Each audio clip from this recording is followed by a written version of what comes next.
Hello दोस्तों, तो हम लोग आज शुरू करने वाले पैराबोला, जो हमारे कोऑर्डिनेट ज्योमेट्री का सेकंड टॉपिक है। पैराबोला जानने से पहले हमें ये जानना पड़ेगा कि इसकी रचना कहाँ से निकली है। तो इसकी रचना कॉनिक सेक्शन से निकली है। तो पहले हम लोग कॉनिक सेक्शन का डेफिनेशन जान लेते हैं। The locus of A point which moves such that it's distance from a fixed point always bears a constant ratio to its distance from a fixed straight line is called a conic section. The fixed point is called the focus. The fixed straight line is called the directrix.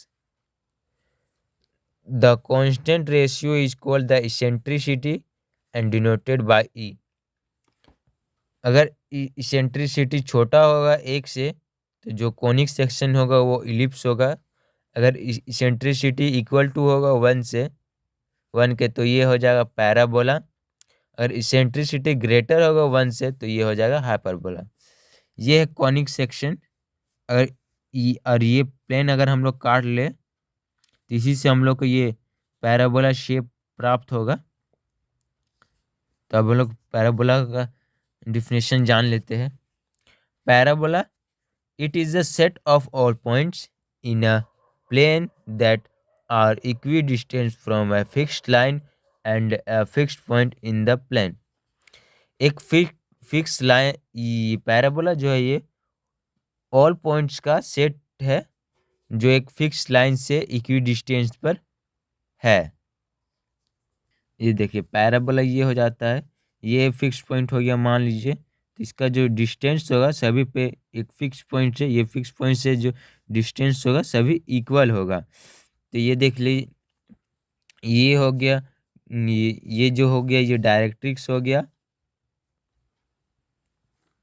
ये जो हो गया ये वाली line L1, इसे L1 मान ले, तो ये हो गया डायरेक्ट्रिक्स हो गया।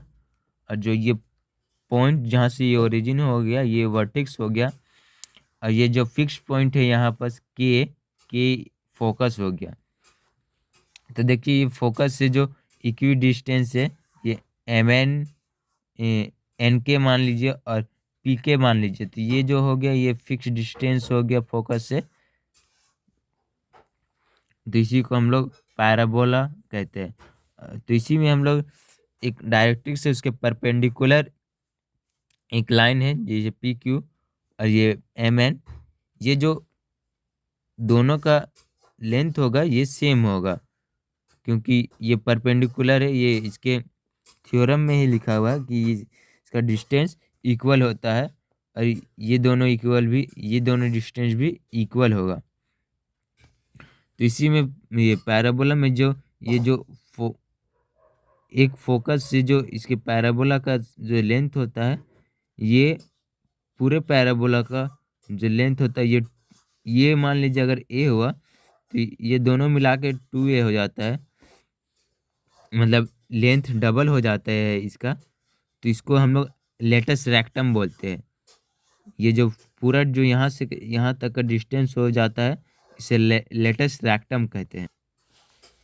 Q equal to M N equidistance है और क्यू पी यहाँ जो था क्यू पी और पी के इक्वल टू हो जाएगा।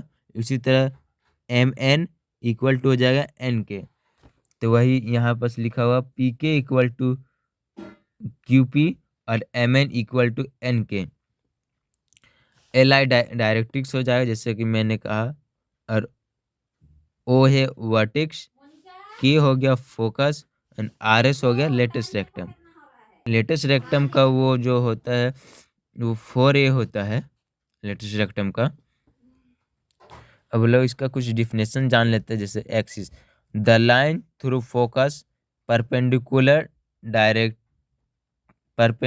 To directrix is called the axis of parabola. तो ये जो डायरेक्ट्रिक्स है इसके जो परपेंडिकुलर जो ये गया है एक्स एक्सिस, इसी को हम लोग एक्सिस ऑफ पैराबोला कहते हैं। ये जो डायरेक्ट्रिक्स है L1, इसके परपेंडिकुलर जो एक्सिस गया ये एक्स वाला जो ये, इसी को बोलते हैं axis of parabola. The line passing through the focus and perpendicular to the axis of parabola is called latus rectum. ये जो एक्सिस है इसके परपेंडिकुलर जो डिस्टेंस है उसी को हम लोग लेटस रेक्टम कहते हैं।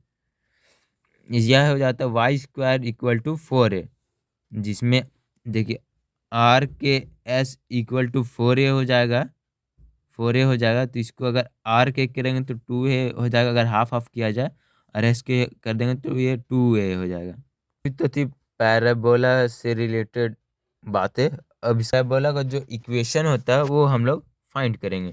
तो general equation of parabola, to find the equation of parabola whose focus is alpha beta and directrix we have ax plus B Y plus C equal to 0।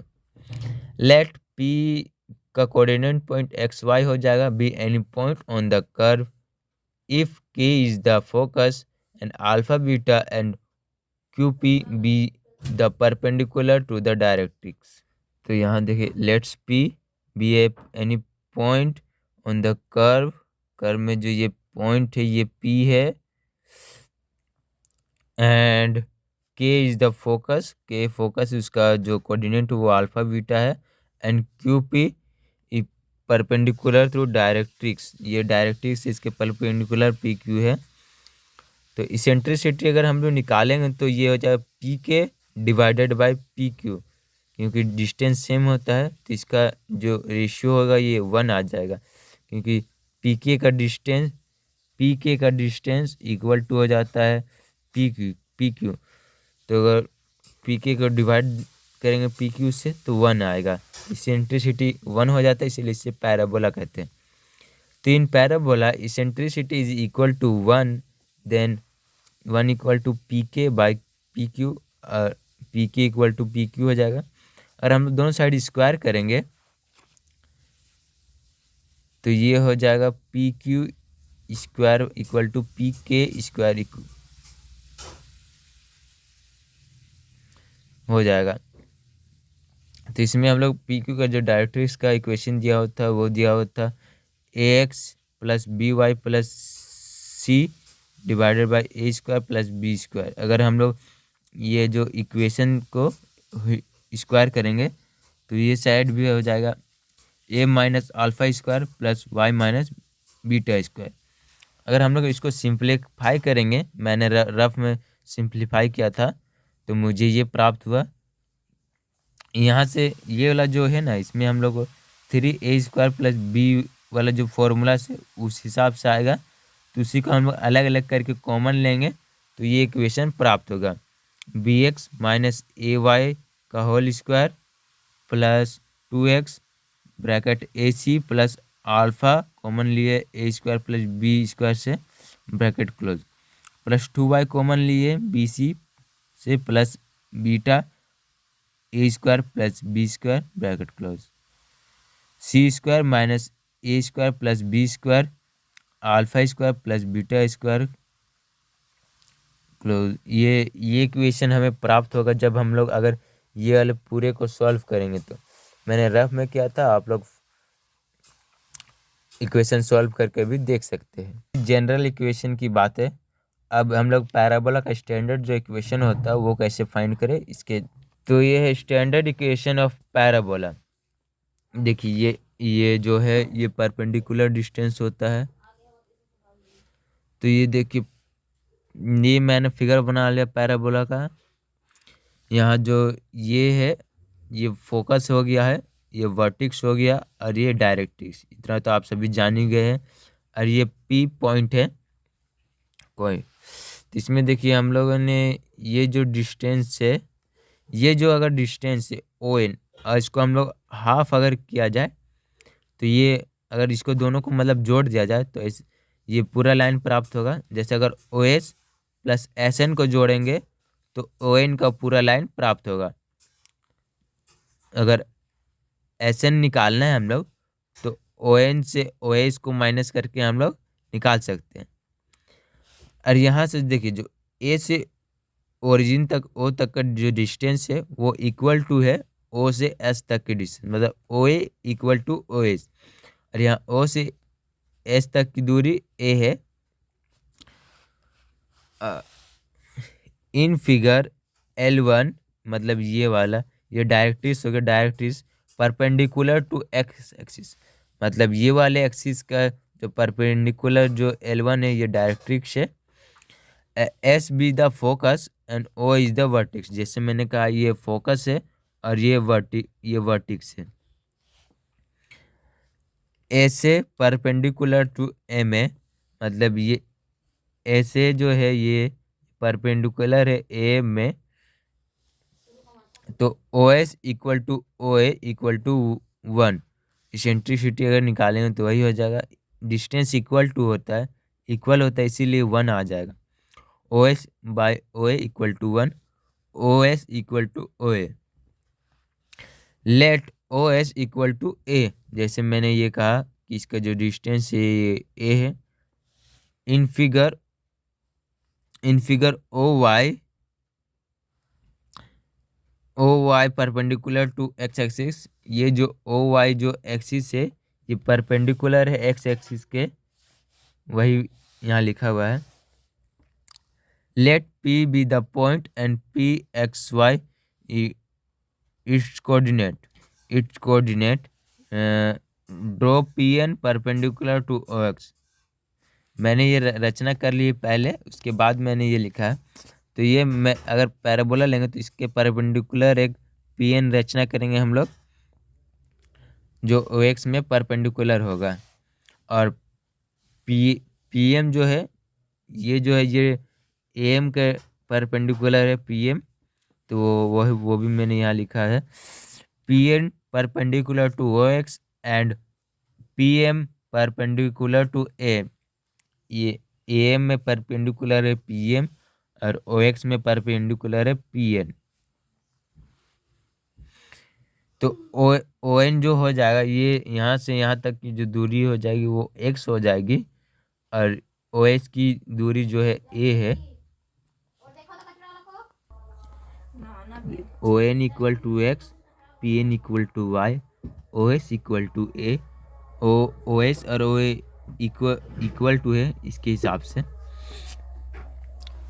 तो हम लोग एन एस जो ये N S है इसको हम लोग लिख सकते O N minus O S, तो वही मैंने यहाँ लिखा हुआ है N S equal to O N minus O S. O N का जो वैल्यू है वो एक्स है और ओ एस का वैल्यू है ए है, तो एक्स माइनस ए हो जाएगा। अब हम लोग ए एन जो है ए एन इसको हम लोग लिख सकते ओ ए प्लस ओ एन, तो वही लिखे O N plus O A equal to, ये ओ एन का वैल्यू एक्स है और ओ ए का वैल्यू ए है, तो X plus A. After joining S P, अगर ये वाला फिगर मैंने पहले ज्वाइन किया, इसके ज्वाइन करने पे पी एस को ज्वाइन करेंगे तो ये ट्रायंगल एक बन जाएगा एस पी एन। तो ये जो डिस्टेंस है एस पी ये इक्वल टू होगा पी एम के। देखिए ये S P equal to P M equidistance, इसीलिए पैराबोला में सभी का डिस्टेंस इक्वी होता है, फिगर में ना दिखे लेकिन ये पूरा डिस्टेंस इक्वी होता है। और हम लोग मेजर करके बनाएंगे तो ये पूरा इक्वल डिस्टेंस आएगा, तो S P equal to P M हो जाएगा। और दो बहुत साथ स्क्वायरिंग कर देंगे तो S P square equal to P M square. अगर हम लोग एस पी में ये वाला जो त्रिभुज इसमें पाइथागोरस थ्योरम लगाएंगे तो इसमें अगर एस पी का वैल्यू हो जाएगा P N square plus S N square. ये जो पाइथागोरस थ्योरम लगाएंगे तो ये एस पी स्क्वायर का वैल्यू आ जाएगा P N square plus S N square, तो वही मैंने यहाँ लिखा S N square plus P N square equal to A N square. P M square को हम लोग ए एन स्क्वायर भी लिख सकते हैं क्योंकि डिस्टेंस सेम है। पी एम स्क्वायर को हम लोग ए एन स्क्वायर लिख सकते हैं डिस्टेंस सेम रहने। तो यहाँ से हम लोग को एस एन का वैल्यू मिल गया है और ए एन का वैल्यू भी मिल गया है। और पी एन है वाई, तो यहाँ हम लोग पुट करेंगे S N square plus P N square equal to N square में, तो ये हो जाएगा एक्स माइनस ए का whole square plus P N है वाई, वाई का स्क्वायर इक्वल टू एन का वैल्यू है एक्स प्लस ए का स्क्वायर। तो यहाँ से हम लोग को ये मिल जाएगा एक्स माइनस ए का whole square plus Y square equal to x plus ए का स्क्वायर। तो यहाँ हम लोग अगर इसका सॉल्व करेंगे तो X square minus 2ax plus A square plus Y square equal to X square plus 2ax plus A square. ये अगर इसको लेफ्ट साइड भेजेंगे तो कैंसिल हो जाएगा और केवल बचेगा -2x। अगर इसको भेजेंगे तो 4ax हो जाएगा, तो y इक्वल टू 4ax। यही ये जो इक्वेशन है यही है स्टैंडर्ड इक्वेशन ऑफ पैराबोला। तो था राइट हैंड ओपनिंग पैराबोला के लिए। पैराबोला ये राइट हैंड ये पैराबोला है, इसके इक्वेशन था ये Y square equal to 4x। Left hand opening parabola का अगर देखें तो उसका स्क्वायर हो जाएगा Y square equal to -4x। वर्ड ओपनिंग पैराबोला का इक्वेशन देखिए, ये जो होगा ये हो जाएगा X square equal to 4ay। और डाउनवर्ड ओपनिंग पैराबोला का अगर इक्वेशन देखें तो इसका हो जाएगा X square minus X square equal to -4ay। ये हो जाएगा डिफरेंट फॉर्म ऑफ पैराबोला। तो आज के लिए इतना ही, धन्यवाद।